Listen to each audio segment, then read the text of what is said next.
Hey guys, welcome back to another video. So today we're inside. It's cold. It's really cold. So we're inside today. I was kind of just thinking to myself, what could I do as a hunter that make myself better every year? The habits I need to break, or just more education, more knowledge. So I came up with 5 things that I think every hunter should do better or learn. It's just very crucial, I think, in my opinion. One is playing the wind. I know a lot of hunters, and I've seen a lot of hunters at like the public areas. When I go to hunt public land, they'll get out of their car and they'll just walk in and sit wherever. They do not hunt the wind. I know this because when I get out, I know where the wind's going, so I go the opposite direction. I go where the wind's facing me. But a lot of other hunters don't do that. They think that they can buy this magical spray and they can get away with it. I'm sure it does help. I don't know. I'd like to put it to test, but they put on this magical spray and then they just go willy-nilly through the woods thinking that they ain't scaring deer. They're scaring deer. Deer have over 3 million receptacles in their nose. They can smell a quarter of a mile away. So they're smelling you. There's no way around it. Play the wind, get the wind in your face, and let the deer come by. And it's that simple. It's not rocket science. Like if you ever watch the hunting public, the guys on the hunting public are usually carrying milkweed. They'll pull the milkweed, throw the milkweed, and they'll see where the milkweed goes. Well, when they're doing that, they're playing the wind. It's blows my mind how many people don't play the wind still. It's just crazy to me. So play the wind. You'll have way more chances. Sure, you'll kill a deer not playing the wind. Congratulations. You will never have the results of a guy that plays the wind, ever.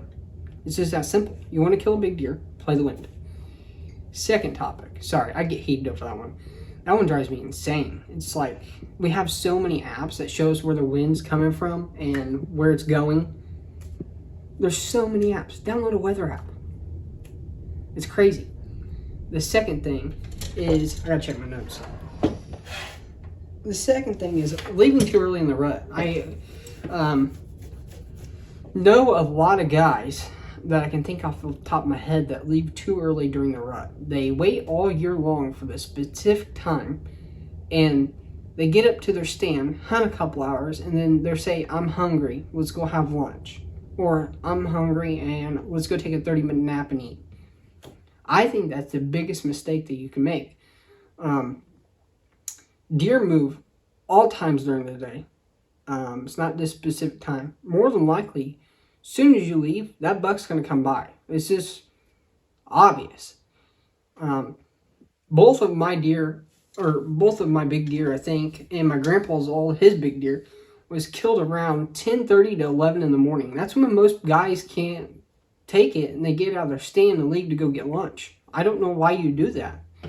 I get it. You're hungry. Pack a lunch.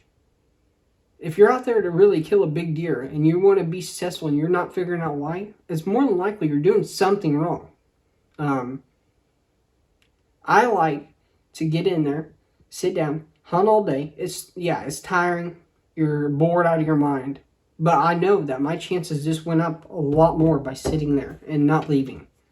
I try to be as quiet as possible the whole time and just sit tight. The deer are going to come more than likely. Is it going to be a shooter? I don't know. That depends on you. Number 3. Overcalling and using too much sense. I do this one a lot when it comes to hunting. Haley can testify. I like to think that I'm a master caller when I'm probably really not. My success rate on calling is way down than what I think it should be. So, we've been out on ground that we hunt, and we've heard guys rattling from 400 or 500 yards away, and I know it was guys rattling because it was just so sporadic, and it just wouldn't make sense if it was a deer. If it was a deer, then I never seen him. He never came my way, so it really don't matter. But I think it was a guy, more than likely. So, be careful what you're calling and doing. More than likely, it's going to scare deer away. I think the big mature deer, no. The only time I can think that I've actually had good success with calling would be I hit the horns one time and seen the deer come in. He didn't want to commit fully, so then I snort wheezed at him and he committed and he came in. The snort wheeze really gets him, especially during rut time. I've come to find out. I like to test too, and Haley gets kind of mad at me because we're out there to kill big deer. We're not here to test science. Let some guy do that. But I like to learn for myself and figure out what the deer are liking and not liking. So overcalling is a big one. Now, when it comes to scents, I don't really think that you can overuse them. I think that doing it repeatedly in the same spot, they're definitely going to figure that out. The deer they're too smart to not figure that out. But yeah, be cautious on that. You'll have to just kind of learn for yourself on that one. But this one's a good one. Passing on a deer because you're afraid of what people are going to think of you. Nowadays, there's so many standards on what's acceptable deer. You know what's acceptable deer, in my opinion? Whatever one gets my heart rate up. If it walks by, it's brown, it's down. I drop it. I don't care. I don't second guess it. Ask Haley in the comments. She'll tell you. She'll comment on your comment. If a deer walks by and my heart rate's up, I don't even blink an eye. I mean, I'm shooting it. It's just that's how I am triggered. That's how I'm wired, dude. I think that there's so many people in the outdoor industry that discourage people because they're posting giant deer. And most of the time, let's be honest, they're either fenced in or under a corn pile. That's the only reason they get them. If you're out here hunting like I am, there's no corn pile, we're not allowed to bait. I don't have no fenced in property I can go hunt. I'm not paying $10,000 to go hunt a massive deer. There's massive deer around here. Let me just try to figure out and use my brain how to kill that massive deer. That's my thought process. It's not...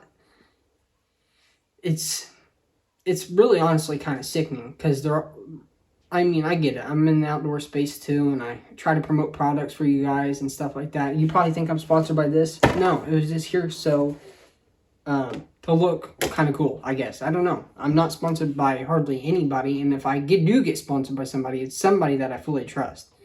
But a lot of these big hunters, they own a lot of parts of these companies or sponsored by these companies, and they try to promote it and try to hunt these big giant deer to show you that the products work. It's all fake. It's not worth it. It's really not. It's making people not want to hunt because they can't kill a big deer like you. So, I know I'm kind of rambling there. It's just a really big problem, and I think we need to solve it. So stop being afraid of what your buddies are going to say or what people online are going to say if you take a picture of it and post it. Who cares, dude? It made you happy. Just relax about it. I got plenty of deer that, honestly, I think I killed a big giant deer. I got lucky by the grace of God. He blessed me with it. And I killed an 8-pointer. And my 8-pointer made me way more happy. I tell Haley all the time, she's like, you're crazy. I'm like, no. That 8-pointer was 5 feet away with a bow. That made me way more excited than that big deer that was 40 yards away. Like, I just got lucky. It just comes down to how you feel about it. I truly believe in my own heart that any deer that walks by that gets me excited is a deer for me. It's going to my stomach and the horns are still sitting there rotting away. It does me no good. Is it cool to kill a big deer? Heck yeah. Big deer are fun to shoot. But got to put the time in, the effort in it, and you'll kill big deer like those guys, but they're doing it the wrong way. We all know. Number 5. I have a big problem with this one too. Over hunting the same spot. I have a really big problem with that. And I don't know why. I try to break it every year and I just can't seem to break it. I think because I know that it's such a good spot that I keep going back to it. It's a recurring pattern. I find a good spot, know where the big deer's at, use my brain. Okay, he's going to be here on this day. Go that day, he's not there. I'm like, okay, well then, he showed up on trail camera 2 weeks ago on this day. So I try to figure out his pattern, and sometimes I figure it out, and I'm like, okay, he's going to show up this day. Let's be there. Go that day. Don't happen. And I just keep hunting the same spot over and over and over and over all season long. Well, that's a big problem.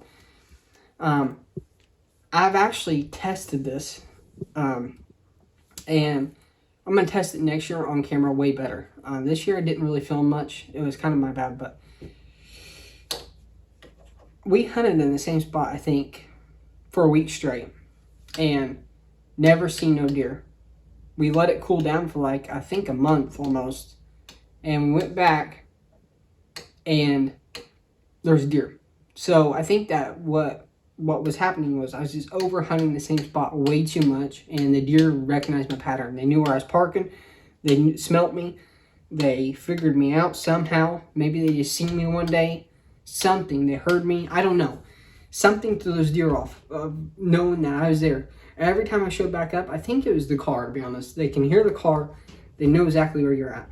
I know a lot of friends that I believe they own ground and they hunt it and they ride foolers through it. And they think that oh no, my lights just shut off.